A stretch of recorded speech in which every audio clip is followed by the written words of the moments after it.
ঘটনাটির সময় ১৯৭৩ সাল, বেশ অনেক আগের ঘটনা। ঘটনাটির স্থান পাবনা জেলার পাকশি, আমরা যেটা পাকশি বলি আর কি। আমরা পাকশির নাম শুনেছি, বিশেষ করে পাকশিটা কিন্তু হার্ডিঞ্জ ব্রিজের জন্য আমরা বিখ্যাত। সেটা আমরা মানে হার্ডিঞ্জ ব্রিজের নামই আসলে চিনি, Pakshi bridge, Pakshi Hardinge bridge বলে আমরা সবাই চিনি। তো আমি এই পাকশির একটি ঘটনা, শ্রোতা বন্ধুরা, আপনারা যারা পাকশিতে গিয়েছেন, আমি একটু এনভায়রনমেন্টটা বলি। আপনারা যদি এখন যান, আপনারা কিন্তু যাওয়ার সময় দেখবেন যে পাকশির এক পাশে বিশাল নির্মাণযজ্ঞ হচ্ছে, খুব আলো, অনেক কিছু। কিন্তু আর একটা পাশ ঠিক ততটাই অন্ধকার। একটা পাশ যেমন আলো, আর একটা পাশ ঠিক ততটাই অন্ধকার। বিশেষ করে আপনারা যদি পাবনা থেকে ভেড়ামারার দিকে যান, আপনারা হাতের বাম পাশে আপনারা বিশাল দেখবেন যে সরকারি অবকাঠামো নির্মিত হচ্ছে, কিন্তু হাতের ডান পাশে দেখবেন একদম শুনশান নীরবতা, অন্ধকার, তেমন কিছুই দেখা যায় না। ঠিক মনে হবে যে এক পাশে দিন আর এক পাশে রাত, এরকম মনে হবে। তো যেই পাশটাতে অন্ধকার মনে হয়, দিনের বেলাতেও আজ এখন পর্যন্ত সেই জায়গাতে লোকবসতি খুবই কম। পাকশি যে স্টেশনের পাশে যে বিশাল জায়গা রয়েছে, রেলের জায়গা, সেখানে কিন্তু অনেক হন্টেড স্টোরি রয়েছে। সেই আশেপাশে যে গ্রাম রয়েছে, সেই গ্রামগুলোতেও কিন্তু অনেক স্টোরি রয়েছে। আমি আজকে এমনই একটি স্টোরি আপনাদেরকে বলবো। তো সেই স্টোরিটা একটি কুয়া কেন্দ্রিক, একটা কূপ বা কুয়াকে কেন্দ্র করে আজকে আমাদের স্টোরি। যারা পাকশিতে আছে, পাকশির যদি কেউ আমার এই গল্পটা শুনে থাকেন, বা পাকশির ওদিকে কেউ গিয়েছেন, তারা আমার ঘটনার সঙ্গে একটু মিলিয়ে নিতে পারে। ঘটনাটি আমি শুনেছি পাকশিতে ফুরফুরা শরীফের একটি মাদ্রাসা রয়েছে। ওই মাদ্রাসারই একজন শিক্ষার্থীর কাছে আমি এই গল্পটি শুনেছি। যে শিক্ষার্থীর নাম হচ্ছে হাফেজ নাইম। এই হাফেজ নাইমের কাছ থেকে আমি এই ঘটনাটি শুনেছি। তা আশা করছি আপনাদের ঘটনাটি সবার ভালো লাগবে। ঘটনাটির সময়কাল আমি আগে বলেছি, ১৯৭৩ সাল। হার্ডিঞ্জ ব্রিজ থেকে কেউ যদি পাকশির মেইন বাজারের দিকে যেতে যায়, এখন পর্যন্ত হাতের দুপাশে বিশাল বড় বড় গাছ রয়েছে, শতবর্ষী এক একটা গাছ। এখনো সেদিক মানে আপনার দিনের বেলা যেতে গা ছমছম করে উঠবে। সেই পাকা, এখন তো পাকা রাস্তা হয়েছে, দুই পাশে গাছগুলো রয়েছে। তো আমরা যদি ওই দিকে যেতে থাকি, যে যাওয়ার সময় হাতের ঠিক বাম পাশে আমাদের বেশ একদম ফাঁকা জায়গা পড়বে। আর ওই ফাঁকা জায়গাটা আরেকটু পার হয়ে গেলেই মানে পদ্মা নদী। ওই জায়গাগুলোতে এখনো ওইভাবে জনবসতি নেই। তো ওই জায়গাতে একসময় বেশ একটু ঝোপঝাড় এরকম ছিল। আর ওই ঝোপঝাড়ের মধ্যে ব্রিটিশ পিরিয়ডের একটি কুয়া ছিল। বলা হয় যে হার্ডিঞ্জ ব্রিজ যখন তৈরি করা হয়, ওই তৈরি করার সময় খাওয়ার পানির প্রয়োজন ছিল, তখন ওই জায়গাটাতে একটা কুয়া খনন করা হয়েছিল। তো ওই কুয়াটা মানে ওরকমই পড়ে আছে, এরকম বলা হতো আর কি, ওই ঝোপঝাড়ের মধ্যে। অনেকে কিন্তু ওই ঝোপঝাড়ের ওদিকে দেখা যেত যে আপনার গরু ছাগল এগুলো বেঁধে রাখতো, এরকম কিন্তু হতো। তো এভাবেই যখন একটা সময় আস্তে আস্তে যখন ঝোপঝাড় কমে আসে, কুয়ার ওই জায়গাটা উন্মুক্ত হয়ে পড়ে। কুয়ার মধ্যে কিন্তু পানি ছিল, এবং কুয়া কেন্দ্রিক কিছু অদ্ভুত কথা প্রচলিত ছিল। যেমন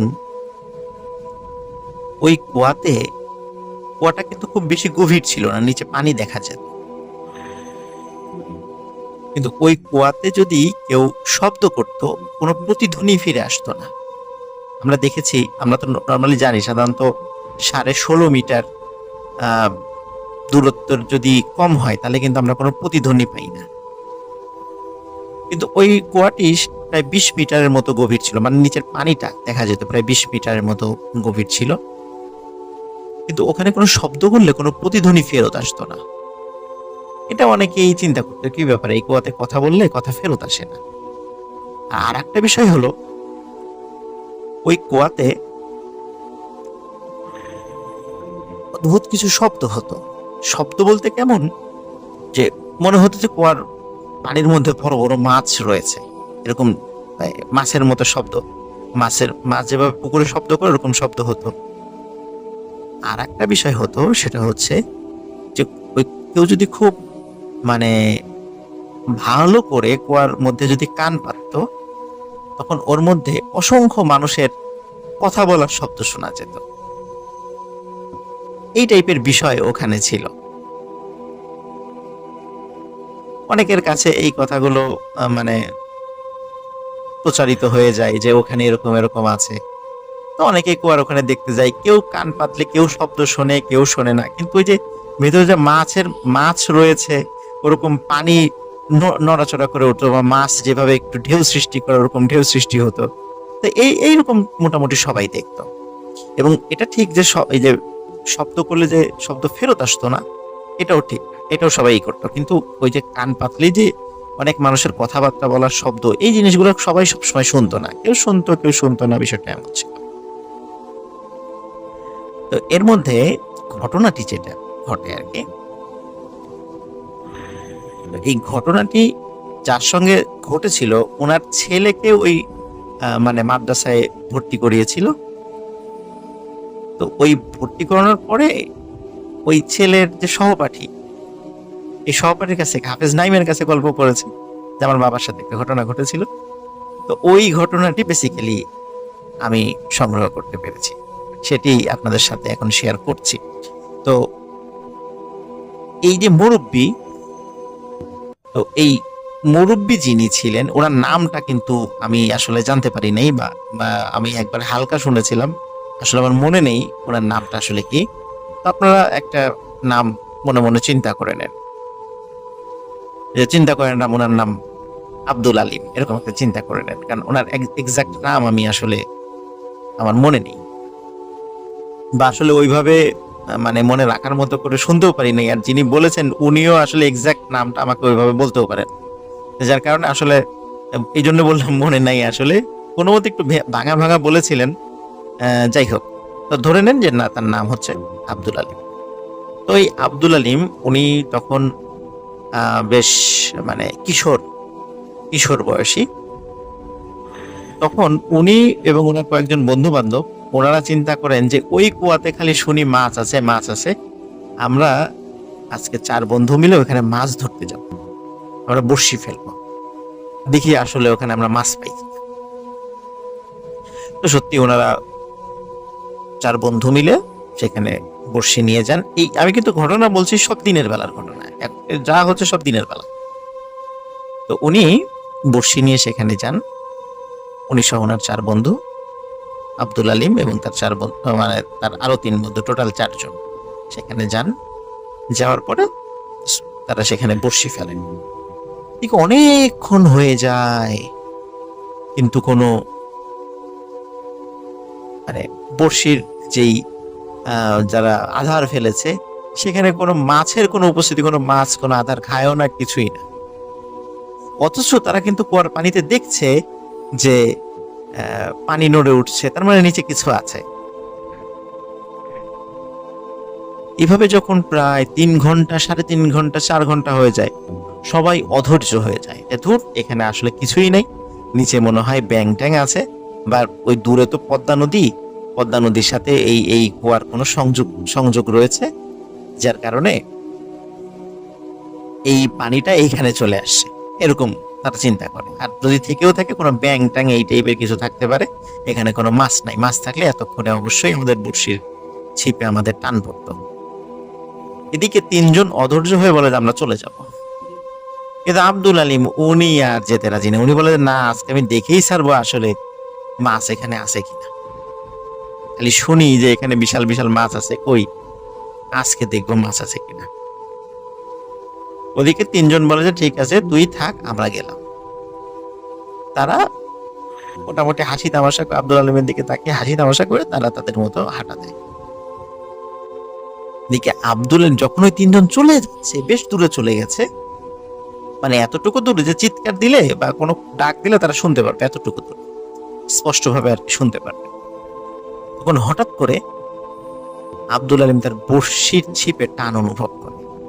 কিন্তু আব্দুল আলিম চিন্তা করে, এখন যদি মাছ ধরি তাহলে তো আবার ওরা চলে আসবে, চলে আসলে তখন আবার দেখা গেল আমি মাছ পেলাম না, ওরা মাছ পাওয়া শুরু করলো। তখন আর উনি কিছু বলেন না, উনি কিছু বলে নাই। কিন্তু দেখা যাচ্ছে যে ওই ছিপের টানটা বেশ আস্তে আস্তে ভারী বা কঠিন হয়ে আসছে, এবং উনি কিছুতেই মানে ছিপটা উপর দিকে মানে টেনে তুলতে পারছেন না। যখন টেনে তুলতে পারছে না, তখন সে চেষ্টা করছে, আপ্রাণ চেষ্টা করছে, কিন্তু টেনে তুলতে পারছে না। এদিকে কি হয়, তার যে তিন বন্ধু হঠাৎ করে ধপাস করে একটা জোরে শব্দ শোনে। ওরা বলে কি ব্যাপার, এত জোরে শব্দ হলো কিসে, পানির মধ্যে মানে কোনো জিনিস কি পড়লো। তাকিয়ে দেখে ওই কুয়ার কাছে আব্দুল আলিম নাই। তখন তিন বন্ধু চিন্তা করে কি ব্যাপার, এত জোরে শব্দ হলো, আব্দুল আলিমের মধ্যে পড়ে গেল। ওরা দৌড়ে ওই কুয়ার কাছে যায়। কুয়ার কাছে যাওয়ার পর দেখে যে ওইখানে বর্ষিও নাই, কিছুই না, আব্দুল আলিমও নাই। কুয়ার মধ্যে একটা অদ্ভুত জিনিস হচ্ছে। আমরা অনেক সময় নদীতে যে পাক সৃষ্টি হয় না, বা ঘূর্ণিঝড়ের মধ্যে যেটা সৃষ্টি হয়, কুয়ার পানিতে ওরকম ঘূর্ণিঝড়ের মতো সৃষ্টি হয়েছে, ওরকম পাক সৃষ্টি হয়েছে। ওই তিনজনই বুঝতে পারে এটা কোনো স্বাভাবিক বিষয় নয়। তখন তারা চিৎকার চেঁচামেচি শুরু করে, এবং একজন ওখানে থাকে আর দুইজনকে বলে দৌড় দিয়ে যাও, আশেপাশে যত লোক আছে সবাইকে ডেকে নিয়ে আসো। তখন ওদের আর ভাগ্য ভালো, বেশি দূর যেতে হয়নি। দেখে যে একটা ভ্যান যাচ্ছে, ভ্যানে আবার কয়েকজন যাত্রী যাচ্ছে। ওই যাত্রীর মধ্যে একজন হুজুর টাইপের একজন লোক ছিলেন। তখন ওরা বলে যে আমার বন্ধু এই যে পানির মধ্যে পড়ে গেছে, দেখেন এই পানিতে কেমন ই হচ্ছে, পাক হচ্ছে, আপনারা একটু তাড়াতাড়ি আসেন, আমার বন্ধুকে উদ্ধার করতে হবে। তখন তারা সবাই দৌড়ে সেখানে চলে আসেন, কিন্তু কুয়ার ভিতরের অবস্থা দেখে কারো কিন্তু কোনো সাহস হয় না ওর মধ্যে নামার, কারণ পানি পাক খাচ্ছে। তো তখন ওই হুজুর টাইপের যিনি লোক ছিলেন, তখন উনি একটা কাজ করেন, সেটা হচ্ছে উনি একটি মাটির একটি টুকরা উঠান, শুকনা মাটির টুকরা, সেখানে একটু দোয়া পড়ে ওই টুকরাটি পানির মধ্যে ফেলে দেন। অদ্ভুত ব্যাপার, পানির মধ্যে ফেলে দেওয়ার সাথে সাথে কুয়ার পাক বন্ধ হয়ে যায়, এবং নিচ থেকে মানে পানির মধ্য থেকে হঠাৎ করে ওই আব্দুল আলিমকে মনে হলো কেউ যেন ছুঁড়ে বাইরে ফেলে দিল। মানে এমন ভাবে ছুঁড়ে ফেলেছে, সে উপরে এসে একদম কুয়ার উপরে এসে পড়েছে। তখন সে সেন্সলেস অবস্থায় ছিল, মানে তার পেটে অনেক পানি চলে গেছে। তাড়াতাড়ি তার পেট থেকে পানি বের করার ব্যবস্থা করা হলো, তার জ্ঞান ফিরল। তখন সবাই জিজ্ঞেস করলো কি হয়েছে। তখন বলল যে আমি মাছ ধরছিলাম, হঠাৎ করে বড়শিতে অনেক টান অনুভব করি।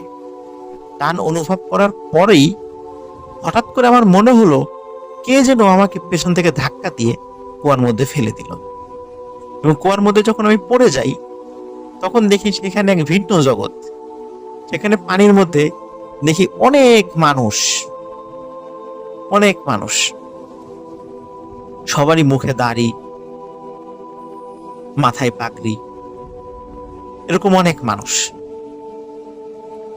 এবং একজন আরেকজনকে বলা বলি করছে যে এ আমাদেরকে বিরক্ত করার জন্য কেন আসছে, বারবার বিরক্ত করছে, একে আর ছাড়া যাবে না, এরকম তারা বলা বলি করছে। কিন্তু হঠাৎ করে একটা বিশাল আকৃতির কিছু কুয়ার মধ্যে পড়লো, ওই আব্দুল আলিম বলছে। তখন ওই লোকদের মধ্যে একজন সর্দার ছিলেন, উনি বললেন যে ছেলেটাকে উপরে পাঠিয়ে দাও, আশা করি এরপরে এখানে আর কেউ আসবে না। তখন তাকে একজন ধরে উপরে ছুঁড়ে মারে। এইটুকুই আব্দুল আলমের মনে আছে, এই অদ্ভুত ঘটনাটা। এই যে একজন মুরব্বী, উনি একটা ছোট্ট একটা ঢিল সেখানে মেরেছিলেন, কিন্তু আব্দুল আলিম নিচে থাকা অবস্থায় সে দেখেছে বিশাল একটা ঢিলের মতো বা পাথরের মতো নিচে পড়েছে, এবং সেটার কারণে একজন ওদের যে সর্দার টাইপের একজন আছেন, উনি বলে যে ছেলেটাকে উপরে পাঠিয়ে দাও। তো এতটুকুই তার মনে আছে। এখন এই ঘটনাটা আশেপাশে যখন ছড়িয়ে গেল যে এই কুয়াতে এই ধরনের অদ্ভুত বিষয় হয়, কারণ প্রথমত অদ্ভুত বিষয় ছিল সেখানে আওয়াজ করলে সে আওয়াজটা ফেরত আসতো, সেখানে বড় টাইপের মাছ আছে এরকম শব্দ হতো, কিন্তু কেউ কখনো মাছ সেখানে শিকার করতে যায় নাই, কারণ সেখানে একটা ভয়ের ব্যাপার ছিল, ভয় পেত। এই 4 কিশোর যখন এই রহস্যটা উদ্ঘাটন করে, তখন ওই মুরব্বী বলে যে তোমরা একটা কাজ করো, গ্রামের কয়েকজন লোককে বলে তোমরা এই কুয়াটাকে বন্ধ করে দাও, কারণ এখানে যেন আর কেউ না আসে, কুয়াটা বন্ধ করে দাও। তখন গ্রামবাসীদের সম্মিলিত প্রচেষ্টায় ওই কুয়াটি স্থায়ীভাবে বন্ধ করে দেওয়া হয়। পরবর্তীতে ওটা একদম মাটির সঙ্গে মিশে গেছে, ওটার কোনো অস্তিত্ব এখন আর নাই। এখন ওখানে খুঁজলেও আর কোনো ওই কুয়াটার অস্তিত্ব পাওয়া যাবে না। তবে গ্রামের যারা প্রাচীন যারা আছে বা প্রবীণ যারা আছেন পাকশিতে, তো তারা হয়তোবা কুয়াটির অবস্থান বা কুয়াটির ইতিহাসটা অবশ্যই জানবেন। ইতিহাস বলতে এটির যে ঘটনাটা সেটা অবশ্যই জানবেন। এখানে একটা বিষয় বলে রাখা ভালো, স্পেশালি ওই জায়গাটা বা ওই জায়গা থেকে আরো বেশ কিছু জায়গা, যখন 2003 সালের দিকে লালন শাহ সেতুর নির্মাণ কাজ শুরু হয়, তখন কিন্তু ওখানে যারা চাইনিজ যারা ওই সেতুটা তৈরি করতে আসে, এখন যারা পদ্মা সেতু তৈরি করছে, এই যে China major bridge engineering company, যেটা ওই লালন শাহ সেতু কিন্তু তারাই তৈরি করছে। তো ওরা যেটা করেছিল, ওরা কিন্তু ওই জায়গাটা বেশ পরিষ্কার করে নিয়ে ওরা ওখানে থাকার জন্য সুন্দর আবাসন তৈরি করেছে। সেই আবাসন ব্যবস্থা কিন্তু এখনো সেখানে আছে, আপনারা যদি পাখিতে যান এখনো সেটা দেখতে পাবেন। ওরা তো চলে গেছে, কিন্তু ওই জায়গাটা পুলিশ এবং আনসার ক্যাম্প হিসাবে ব্যবহৃত হয়। আপনারা যদি পাখিতে যান এখনো সেই জায়গাটা দেখতে পাবেন, যে জায়গাটা এখন ওইভাবে ব্যবহৃত হচ্ছে। তো ওরা ওইভাবে আরো সুন্দর করে পরিষ্কার করে ফেলেছে, এখন কুয়ার কোনো ধরনের কোনো অস্তিত্ব এখন আর নাকি বোঝার কোনো উপায়ই নাই। আগেও ছিল না, এখন তো আরো নাই। তো এটি ছিল ঘটনা।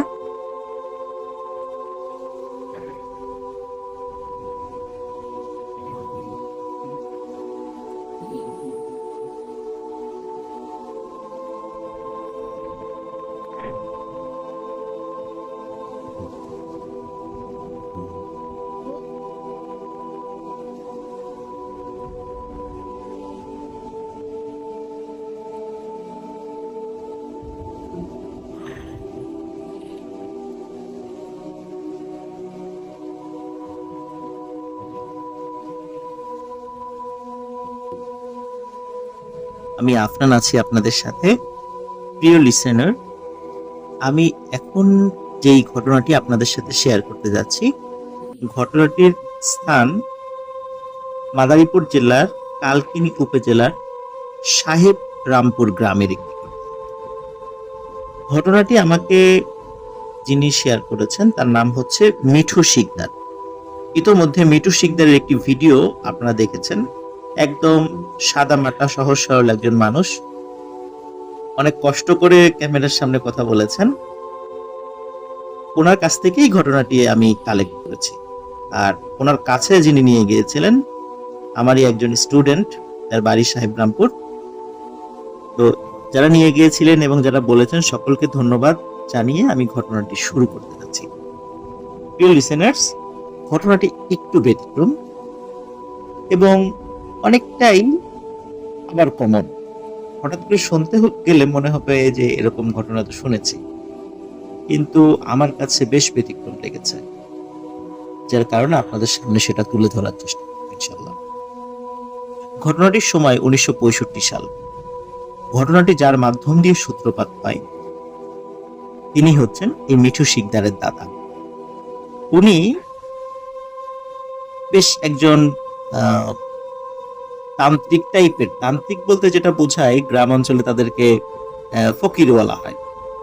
হ্যাঁ, ফকির আসলে নর্মাল যে ফকির গুলো আমরা দেখি এমন না, সাধারণত যারা ঝাড়ফুঁক তারপরে জিন নিয়ে কাজ করে এদেরকে ফকির বলা হয়। উনি ওই টাইপেরই একজন মানুষ ছিলেন। কোনো একটা কারণ, কি কারণে এটা কেউ বলতে পারে না, কোনো একটা কারণে একটা জিনকে উনি বোতলে বন্দি করে ওনার বাড়ির একটু পেছন দিকে মাটির বেশ গভীরে পুঁতে রাখেন। এরপর আস্তে আস্তে দিন কেটে যেতে থাকে। ওই বোতলটি যেখানে পুঁতে রাখা হয়েছিল সেখানে বেশ বছর ৩-৪ মধ্যে মানে বাঁশ ঝাড় হয়ে যায়, অনেক বাঁশ, মানে বাঁশগুলো এত ঘন হয়ে গিয়েছিল সেখান দিয়ে দিনের বেলাও মানুষজন যেতে ভয় পেত।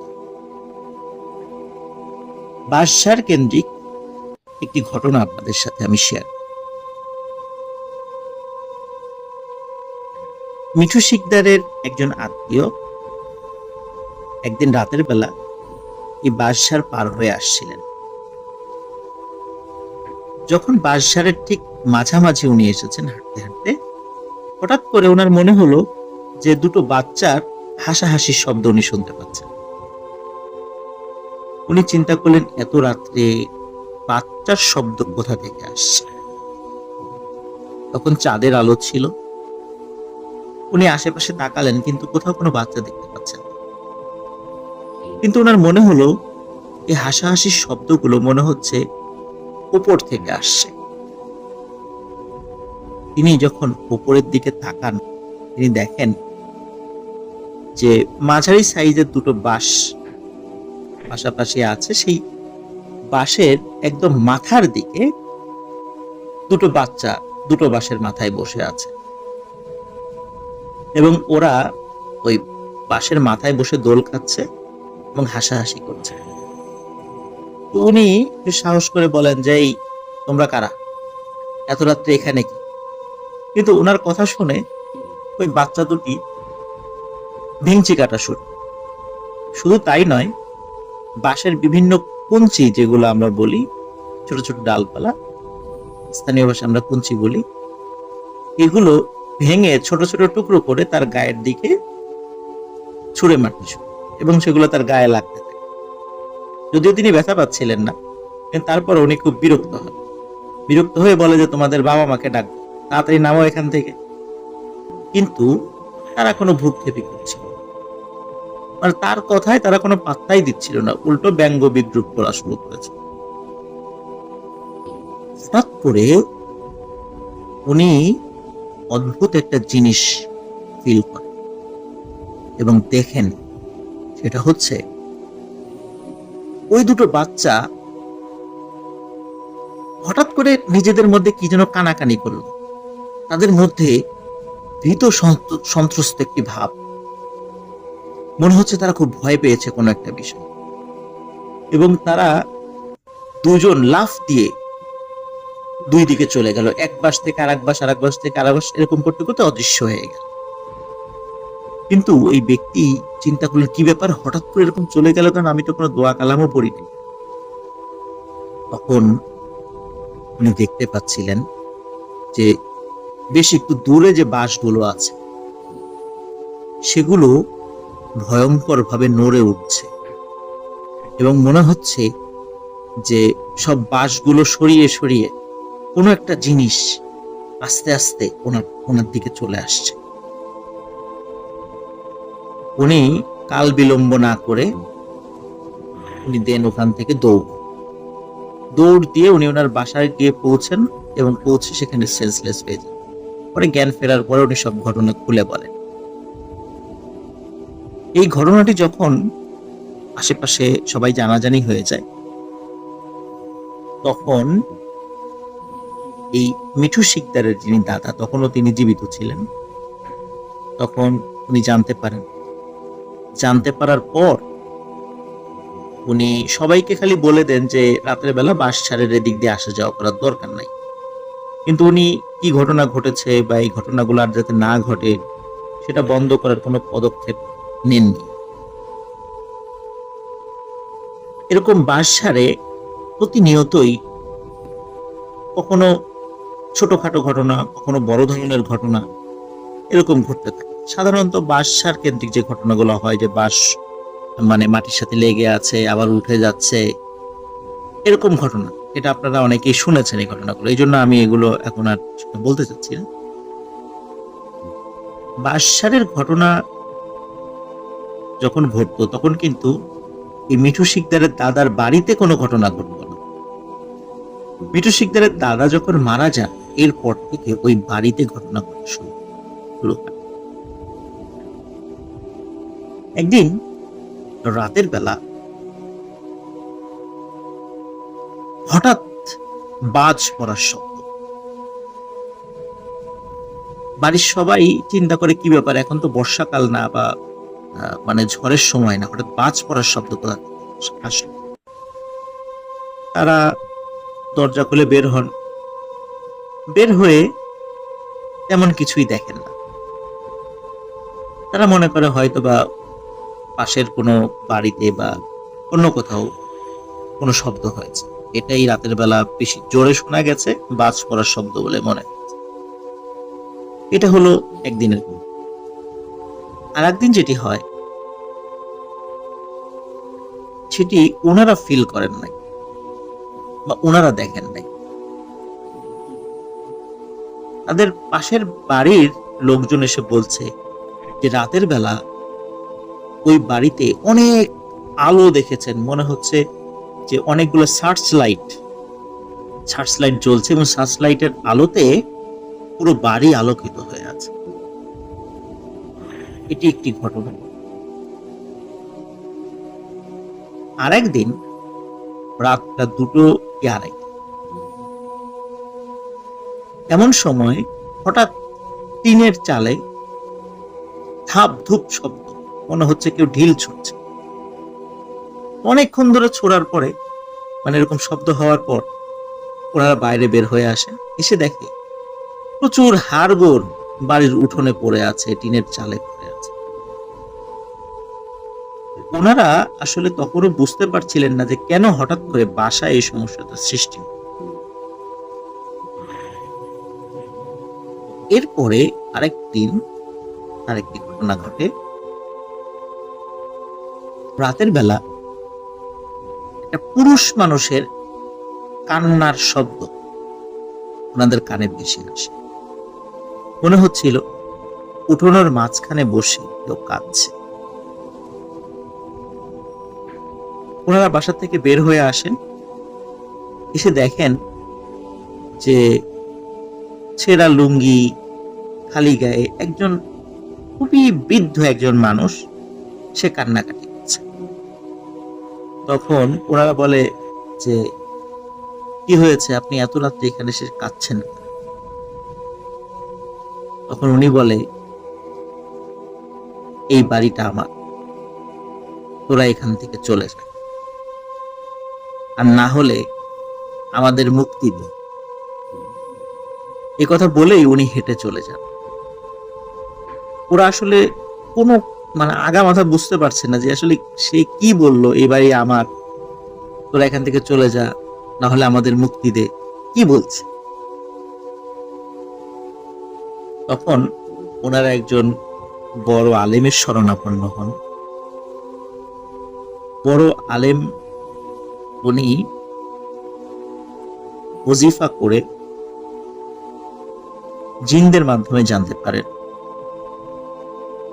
যে ওই যে জিনটাকে মাটিতে পুঁতে রাখা হয়েছিল, এই জিনটার আসলে কোনো অপরাধ ছিল, বিনা অপরাধেই তাকে মাটিতে পুঁতে রাখা হয়, যেটি মিঠু শিকদারের দাদা করেছিলেন। এবং এই কারণে ওই জিনের যে আত্মীয় স্বজন, তারা যে কোনো মূল্যে ওই জিনকে মুক্ত করার জন্য বিভিন্নভাবে চেষ্টা করে যাচ্ছে, কিন্তু মিঠু শিকদার দাদা জীবিত থাকা অবস্থায় সেটা সম্ভবপর হচ্ছিল। কিন্তু উনি যখন স্বাভাবিকভাবে মারা গেলেন, তখন এই জিনের আত্মীয় স্বজনরা চেষ্টা করছিল যে ওই জিনকে সেখান থেকে মুক্ত করে। তখন সেই আলেম পরামর্শ দেন, তোমরা মাটি খুঁড়ে ওই জিনটাকে মুক্ত করে দাও, তাহলে ওরা আর তোমাদেরকে কোনো ডিস্টার্ব করবে না।